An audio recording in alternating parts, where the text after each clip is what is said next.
네, 여러분 계속해서 이제 근로소득 들어가 보겠습니다. 217번입니다. 근로소득 원천징수 시기 특례에 대한 설명 중 틀린 것은? 이라고 하네요. 연말정산에 의한 원천징수 시기는 해당 과세기간의 다음 연도 2월분 근로소득을 지급하는 때이다. 맞죠, 여러분? 우리 연말정산 해보셨잖아요. 그죠?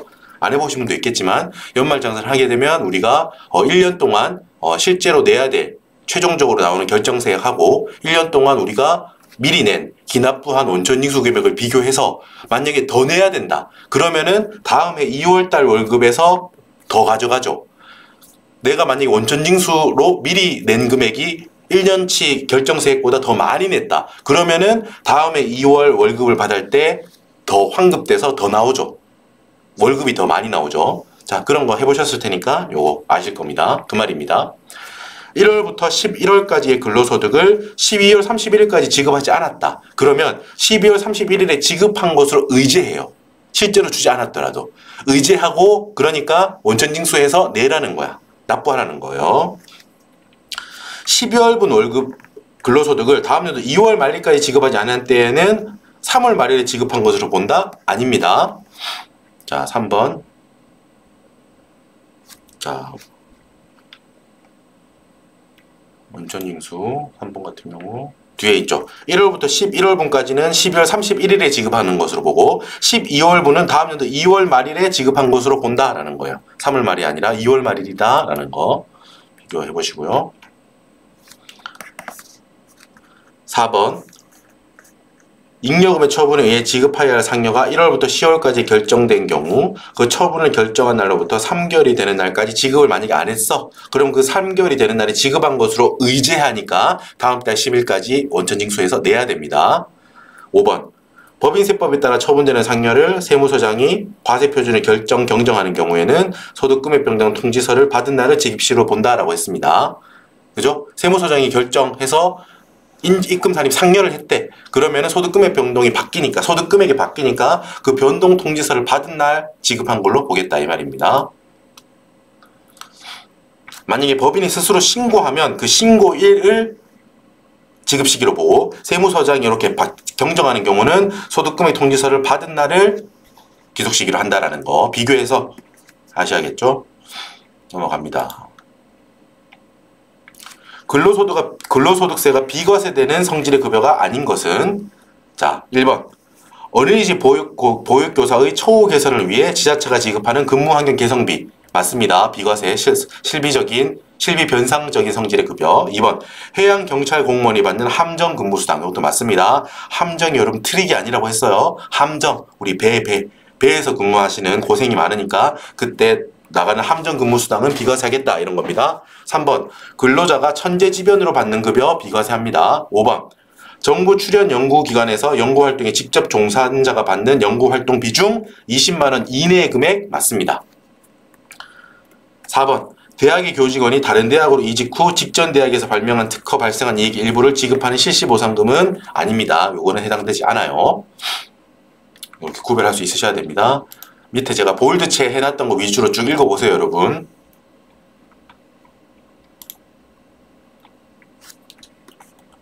근로소득에 대한 설명 중 옳은 것은 1번. 중소기업 종업원이 주택의 구입자금으로 싸게 빌렸다. 이거는 뭐다? 근로소득으로 보지 않는다고요. 이게 다 이어지는 거죠. 법인세법에서 이거 업무무관 가지급금으로 보지 않는다고 했죠. 중소기업에 한해서. 그렇죠. 중소기업이 아니라면 해당하지 않아요. 중소기업이 아닌 경우라면 근로소득으로 과세된다는 표현입니다. 이거. 2번. 법인의 임직원이 근무 기간 중에 부여받은 스탁옵션을 행사하는 경우 근로소득으로 과세된다. 맞아요. 퇴직 후에 행사하는 경우 퇴직소득으로 과세되는 게 아니고 기타 소득으로 과세되죠. 이렇게 고치셔야 됩니다. 건설공사 현장 근로자가 월 정의에 의해 급여를 받는 경우라 하더라도 동일한 고용주로부터 1년 미만 고용됐다면 이런 근로자로 본다.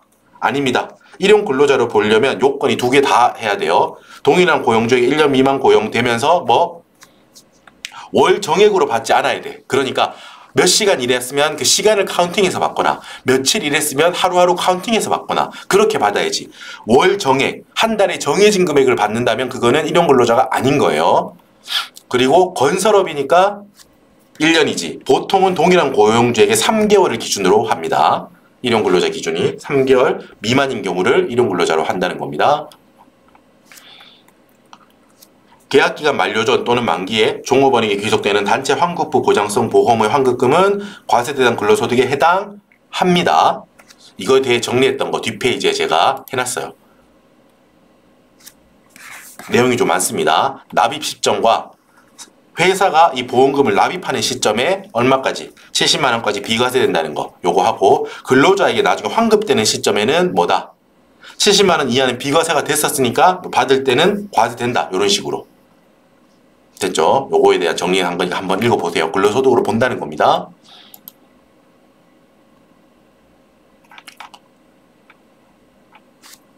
(5번) 종업원이 사내근로복지기금으로 받던 자녀학저금은 요것도 자주 나옵니다. 여러분 시험에.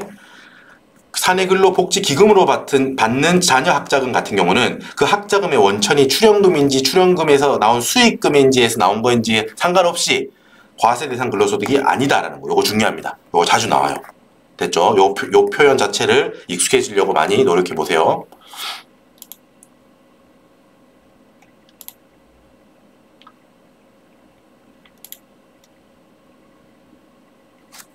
자, 옳지 않은 것은 1번 근로소득은 근로의 제공이 자기의 계산에 기초를 두지 않는 비독립적 성격을 가지고 있다. 맞아요. 사업소득하고 반대죠. 자기의 계산에 기초를 두지 않고 비독립적 성격, 종속돼 있다는 거예요. 어디? 맞는 표현입니다. 2번 또 나왔죠. 건설공사 현장 근로자가 월 정액에 의해 급여를 지급받는 경우라고 하더라도 동일한 고용주에 1년 미만 고용되어 있다면 일용 근로자로 본다고 했습니까? 아니라고요. 건설 현장 노동자의 경우는 동일한 고용주에게 1년 미만 고용돼 있으면서 월 정액에 의해 급여를 받으면 안 된다고요. 1급이나 C급으로 카운팅해서 받는 조건이어야 돼. 그래야 일용 근로자로 본다는 겁니다. 3번 일용 근로자가 아니라 상용 근로자의 근로소득은 원칙적으로 종합소득 과세표준 합산하여 과세하죠. 오케이, 맞고. 그와 반대로 일용 근로소득 같은 경우는 종합과세되지 않아요. 원천징수에 의해서 납세 의무가 종결된다. 맞습니다. 근로소득은 고용계약에 따라 근로를 제공하고 받는 대가로서 명칭이나 지급 방법 여하에 불구하고 그게 중요한 게 아니고 근로소득으로 본다라는 거야. 어떤 명칭, 어떤 지급 방법으로 받든 그게 중요한 게 아니고 고용계약에 따라 근로를 제공하고 받는 거면 근로소득이다. 이 말이죠. 5번 종업원에게 지급하는 경조금 중 사회통념상 타당하다고 인정되는 범위 안의 금액은 근로소득으로 보지 않는다. 이 정도는 과세하지 않겠다라는 거예요. 통념상 타당하다고 보는 거니까요. 절대 금액 수치가 있는 건 아닙니다. 문제 나올 거예요. 사회통념상 타당한 범위 내다 외다 이렇게. 이것도 시험 자주 나옵니다. 원천징수 대상 근로소득에 해당하지 않는 거. 자, 우리나라에서 주도하는 국제연합군으로부터 받는 급여. 국제연합군, 유엔군, 유나이티드 네이션. 유엔군으로부터 받는 급여는 원천징수 대상이 아닙니다. 다만 미군으로부터 받는 거는 원천징수 대상이에요. 구별해서 이렇게 외워둡시다. 넘어가고.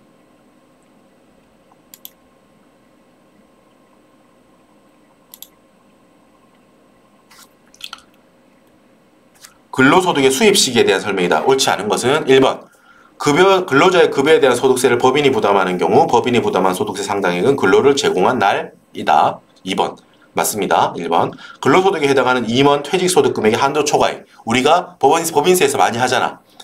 임원한테 퇴직금 줬는데 그게 한도 초과다. 그럼 송금불산이 얼마 상여로 처분하죠. 그게 귀속 시기는 언제다? 실제로 지급받거나 지급받기로 약정한 날을 그 퇴직한 사람의 근로소득 수입 시기로 본다는 겁니다. 3번 근로소득에 해당하는 스톡옵션의 행사하여 발생한 이득, 권리 행사일입니다. 됐죠? 5번 잉여금 처분에 의한 상여는 법인의 잉여금 처분 결의일. 이것도 외워두셔야 되고요. 법인세법에 따라 처분되는 상여는 당해 법인의 결산 확정일이 아니고 근로를 제공한 날입니다. 인정상여. 헷갈리기 쉽죠?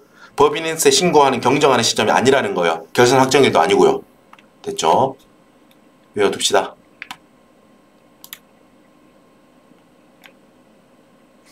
소득세가 과세되는 거를 골라봐라. 다. 무주택 직원이 법인으로부터 국민주택 취득자금을 무상으로 대여받음으로써 얻는 이익. 이거 뭐라고? 중소기업이라면 과세되지 않죠. 근데 뭐라고? 문제에서 뭐라고? 중소기업이 아니래요, 회사가. 그러면은 이 경우는 회사 입장에서는 이렇게 빌려준 거는 업무 무관 가지급금으로 보게 되죠. 중소기업이 아니니까. 그 이득을 보는 근로자 입장에서도 요거는 과세가 되는 겁니다. 5번. 여비의 명목으로 받는 월액의 급여, 요것도 과세되는 걸로 봅니다. 사회 통념상 타당한 범위 내 경조금 과세 안 된다고 했어요. 근로의 제공으로 인한 부상, 위자료, 거기에 대한 위자료의 성격이 있는 급여 과세하면 안 되겠죠? 그리고 아까 봤던 거 천재지변으로 받는 급여 과세하면 안 되겠죠? 요렇게. 이제 우리는 문제를 흡수하실 때입니다. 문제에 대한 표현 하나하나를 민감하게 머릿속에 받아들이실 수 있어야 돼요, 이제.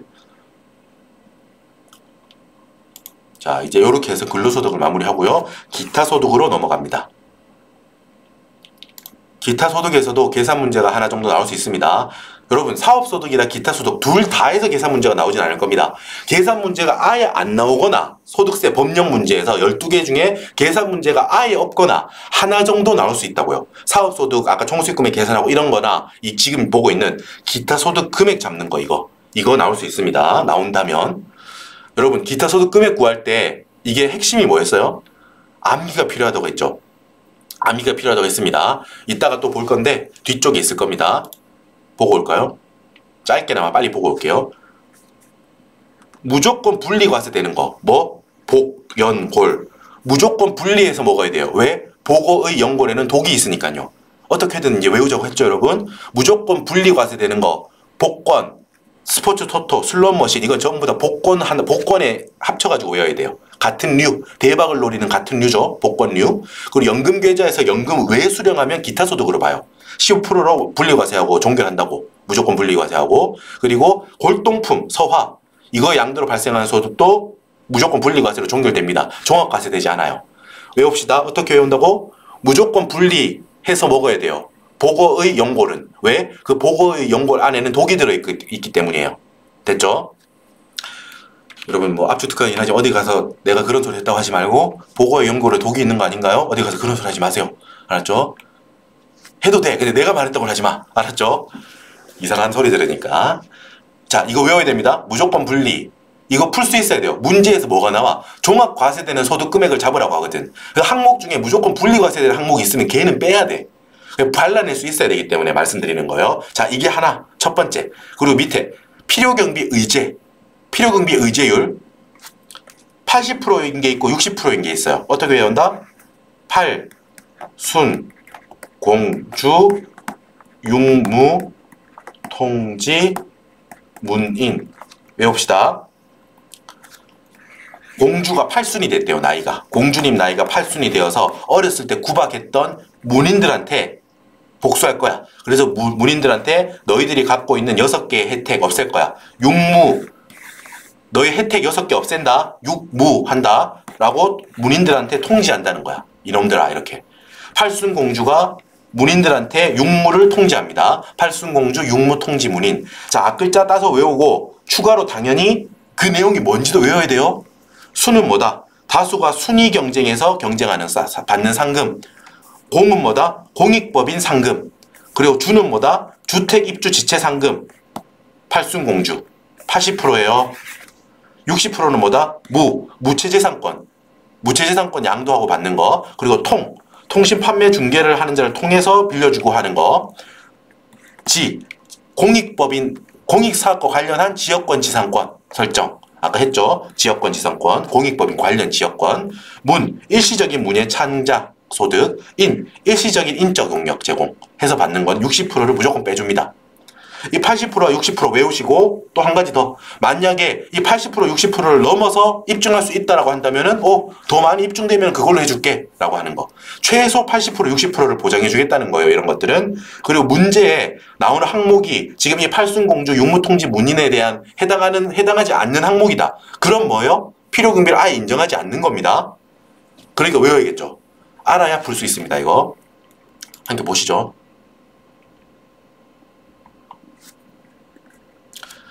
거래 상대방인 매수자가 해약함에 따라 계약금이 대체된 경우 1,000만 원. 이 1,000만 원은 뭐다? 조건부 과세되는 1,000만 원. 필요경비 의제 대상이 없었죠. 팔순공주 육무통지 문인에 없다고 이거. 그렇기 때문에 1,000만 원 그대로 기타 소득 금액이 되고요. 2번.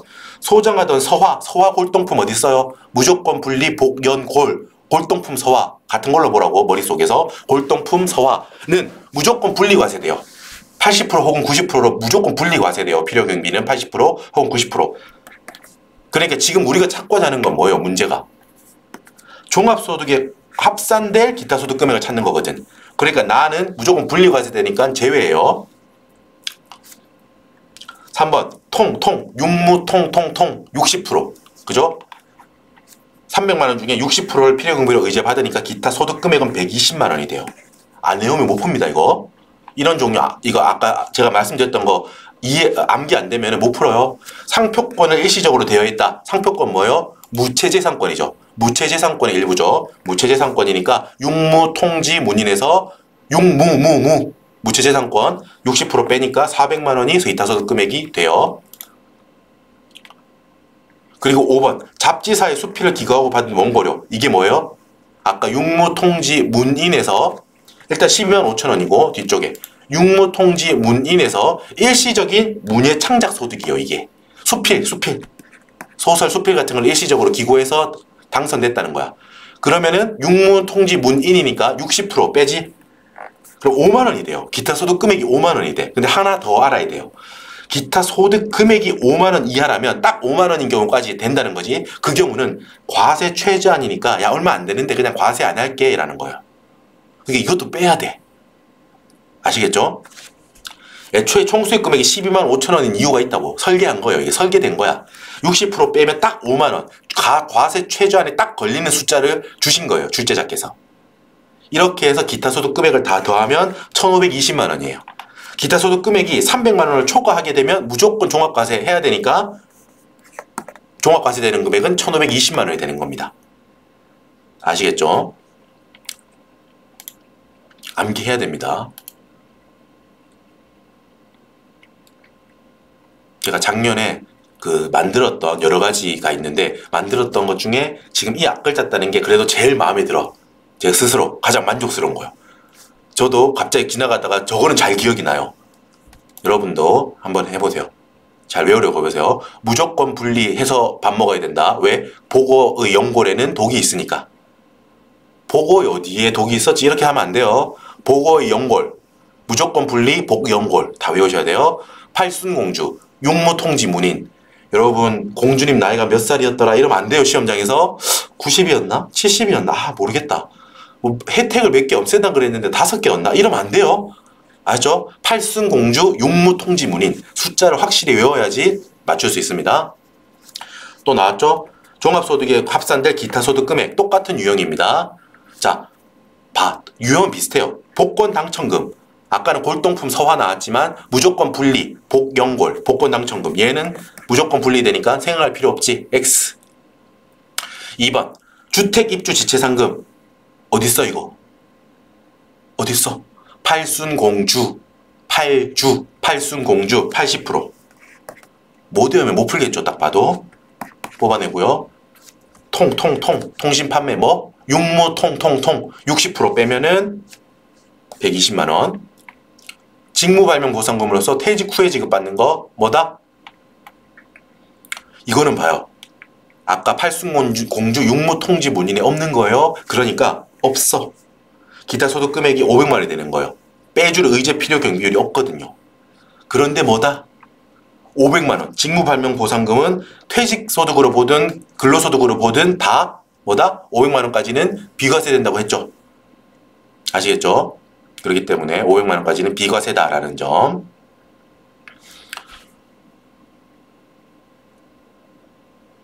기타소득. 제가 잘못 말했죠. 헷갈렸다. 근무 중에 받는 거는 근로소득이고요. 퇴직 후에 받는 거는 기타소득이에요. 기타소득이긴 한데 500만원까지는 비과세라는 거야. 그래서 라는 제외라는 거요. 5번 고용관계 없이 일시적으로 다수에게 강연했다. 이거는 뭐예요? 육무통지문인에서 일시적으로 인적 용역을 제공한 거예요. 내가 해설이나 어떤 그런 거 일가견이 있어서 잠깐 가서 뭘 해달라고 해서 나가서 아마추어 대회 이런 거 해설해줬대. 그러고 나서 받는 거. 12만 5천원. 딱 봐도 아까 뭐였어? 과세 최저한 설계하고 똑같겠죠 이거. 금액을 딱 보면 알잖아. 육무통지문인이니까 60%를 빼. 그럼 또 5만원이야. 과세 최저한이라고. 그래서 얘도 제외예요. 가라 마 다 제외라고. 그래서 나 다 더하면 520만 원이야. 300만 원을 초과하게 되니까 나 다 모두 종합과세 된다는 거예요. 됐죠? 넘어갑시다.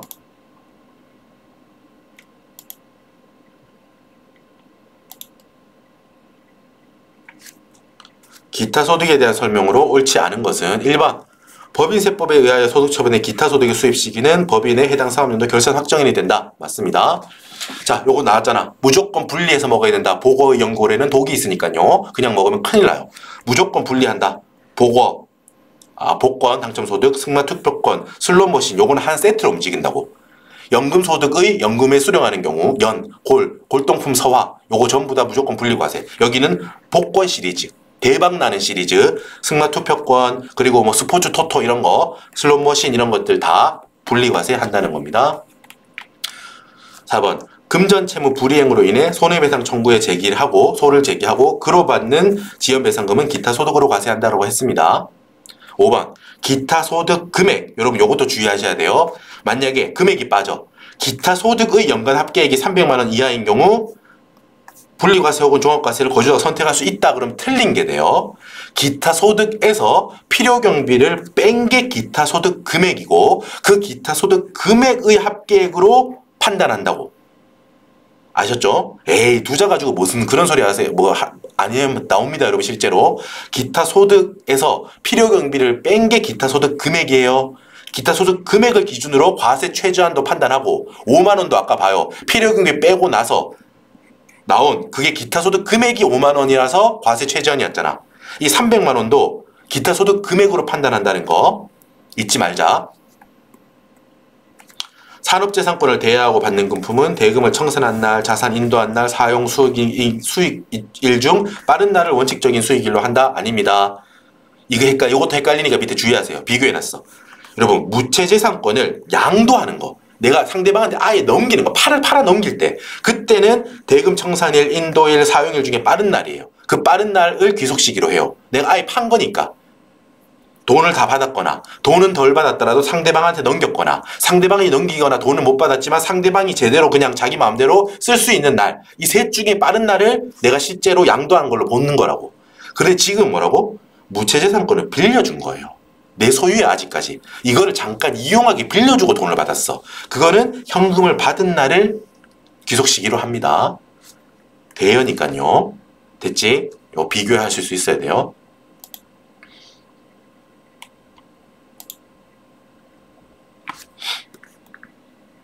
옳지 않은 것은 기타 소득은 기타 소득의 20% 세율로 원천징수한 후 반드시 다른 소득, 종합소득과 합산하여 기본세율로 종합과세한다. 자, 틀렸습니다. 여러분 일반적으로 일단 기본적으로 원천징수 세율은 20%가 맞는데 기타 소득 총수익 금액에다가 20%를 곱하는 게 아니에요. 제가 밑에 빨갛게 해놨지. 기타 소득 금액에 대해서 20%를 곱하는 거예요. 일반적으로. 20%가 아닌 경우도 많고요. 알았죠? 기본적으로 이게 중요하다. 아까도 말했잖아요. 300만 원 기준으로 할 때도 기타 소득 금액을 기준으로 하는 거고 과세 최저한도 기타 소득 총수익 금액으로 잡는 게 아니고 판단하는 게 아니고 기타 소득 금액으로 판단하는 거라고요. 원천징수도 기타 소득에다가 바로 20% 곱하는 게 아니고 기타 소득 금액에다가 곱하는 거예요. 필요금비까지 빼고 나서 그 빼고 난 후의 금액에다가 얼마를 곱해서 징수하는 거라고. 원천징수하는 거라고. 또 나왔죠? 항상 분리과세, 무조건 분리, 복영골. 서화 골동품, 무조건 분리 복영골이었죠? 무조건 분리 복영골인데 이거는 뭐다? 이 골동품을 박물관, 미술관에 양도했대요. 공익적으로 좀 써주세요 이거야. 그거는 오케이. 뭔가 얘가 엄청나게 투기나 이런 목적으로 지금 그런 게 아니구나. 그래서 이 경우는 비과세 할게 라는 거. 비과세 기타 소득 쪽 항목이 있어요 이게. 알았죠? 서화 골동품을 그냥 양도한 거 말고 누구한테 양도했는지 봐야 돼요. 박물관이나 미술관에 양도했다는 거야.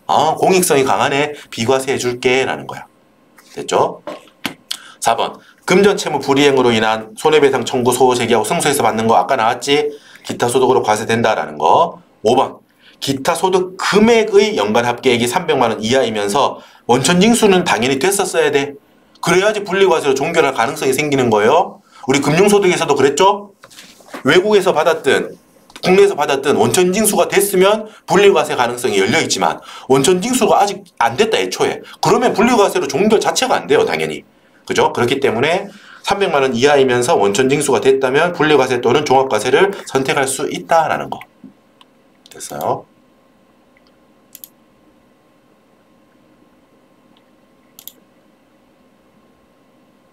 기타 소득에 해당하지 않는 것은 물품을 장기적으로 대여하고 사용료로서 받는 것. 여기서 장기적이라는 표현이 우리 시험에서 자주 나오는데 이 장기적을 우리는 어떻게 해석하자? 계속적, 반복적으로 장기적으로 대여하고 있다는 표현이구나 라고 받아들이자고. 장기라는 표현을. 됐죠? 그러니까 요거는 뭐다? 사업소득이 되겠죠. 이렇게 되면. 됐죠? 장기를 그렇게 해석해야 됩니다. 우리 시험에서 나오면 긴 장기 동안 계속적, 반복적으로 보고 있구나. 대여하고 있구나. 그러니까 사업성이 있구나. 그러니까 사업소득이구나. 이렇게 분석하자고요. 또 나왔죠? 기타 소득에 해당하지 않는 것은 물품을 장기적으로 대여하고 받는 거. 사업소득이라고요. 넘어갑시다. 자, 연금소득 심플하게 갑니다. 연금소득은 딱 기출되었던 것까지만 확인하고 넘어갑시다. 깊게 들어가면 되게 복잡해요. 옳지 않은 것은 연금소득이 발생하는 연금계좌의 범위에는 확정기여형 퇴직연금 제도에서 설정하는 계좌뿐 아니라 확정급여형 퇴직연금 제도에서 설정하는 계좌도 포함된다? 틀렸어요. 뭐? 확정급여형은 포함되지 않아요. 제가 기본 강의 때 막 설명해 드렸잖아요. 확정급여형은 그 운용 수익이 근로자가 아닌 사업자에게 귀속되기 때문이에요. 그래서 1번이 아닙니다. 나머지는 맞는 표현으로서 읽어봐 봅시다. 공적연금소득은 2002년 1월 1일 이후에 납입된 연금기여금 및 사용자 부담금을 기초로 하거나 2002년 1월 1일 이후 근로제공을 기초로 하여 받는 연금을 과세대상 소득으로 한다라는 거야. 2002년 1월 1일 기준으로 우리가 제도에 대한 틀을 바꿨거든요. 오케이.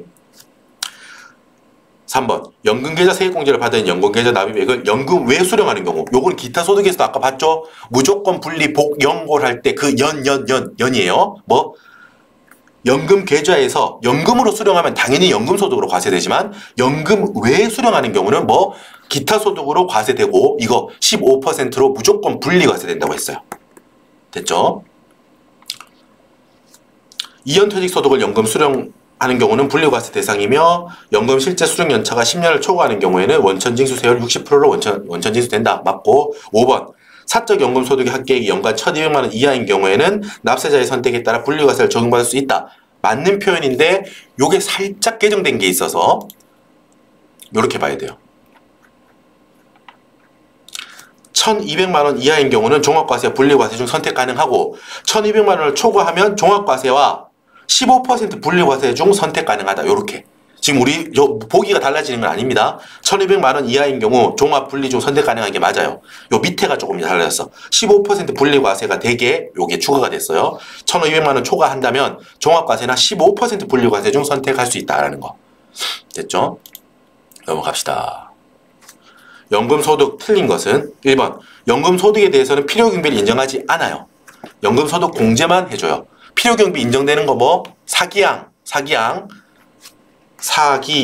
필요경비를 인정해주기 때문에 이게 부당이익 계산 부인에 적용될 가능성이 생기는 거야. 필요경비로 장난쳐서 조세 부담을 부당하게 줄일 수 있기 때문에. 됐죠? 읽어보시고. 자, 공적연금과 사적연금을 포함한 총연금액이 1,200만 원인 경우는 분리과세 선택할 수 있다. 틀렸어요. 여러분. 뭐라고? 공적연금은 무조건 뒤에 보면서 합시다. 공적연금은 무조건 종합과세가 돼요. 공적연금은 늘 종합과세. 사적연금은 아까 말했죠. 무조건 분리과세 되는 게 있고 선택적 분리과세 1,200만 원 이하는 종합과세 분리과세 중 선택 1,200만 원 초과되면 종합과세 15% 분리과세 중 선택. 사적연금은 이렇게 공적연금하고 이렇게 분리해서 설명을 해야 된다고요. 공적연금과 사적연금을 합쳐서 1,200만 원 이런 거 아니에요. 공적연금은 무조건 종합과세, 사적연금을 합쳐서 1,200만 원이면은 뭐 분리과세나 뭐 할 수 있다 이런 식으로 설명해야 돼요. 4번 아까 읽었던 거지. 공적연금 소득은 2002년 1월 1일 기준으로 달라졌어요. 5번 사적연금의 수입 시기는 연금 수령일입니다. 요런 짧은 거 요런 거 하나씩은 잘 숙지합시다. 연금계좌의 가입자가 사망했으나 배우자가 연금 외 수령 없이 계속 연금으로 수령하겠다는 거야. 그런 조건으로 승계했대요. 그렇다면은 요거는 좀 지원을 해줘야겠다는 거야. 이 경우는 남아있는 배우자를 좀 지원해줘야 되기 때문에 해당 연금계좌에 있는 피상속인의 소득금액은 상속인의 소득금액에 모아 소득세 계산한다. 요런 게 있습니다.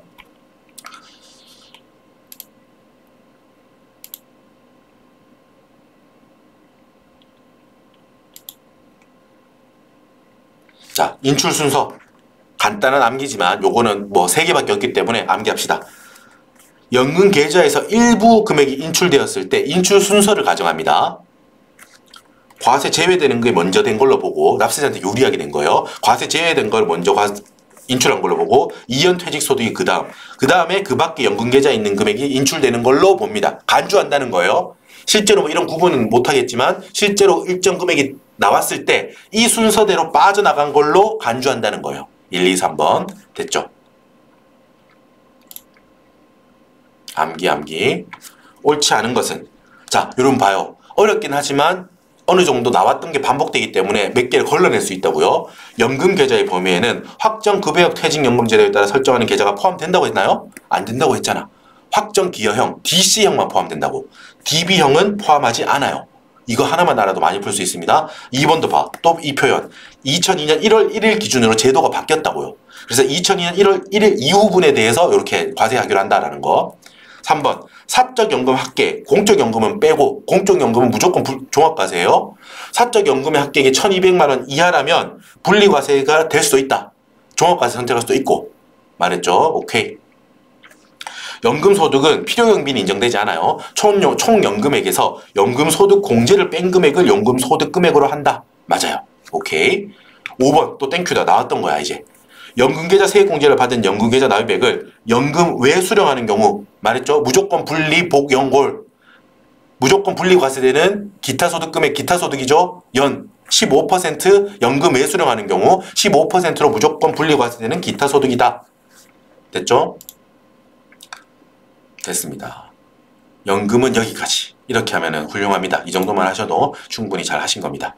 자, 잠깐 쉬었다가 종합소득공제에서 뵙겠습니다. 고생하셨습니다.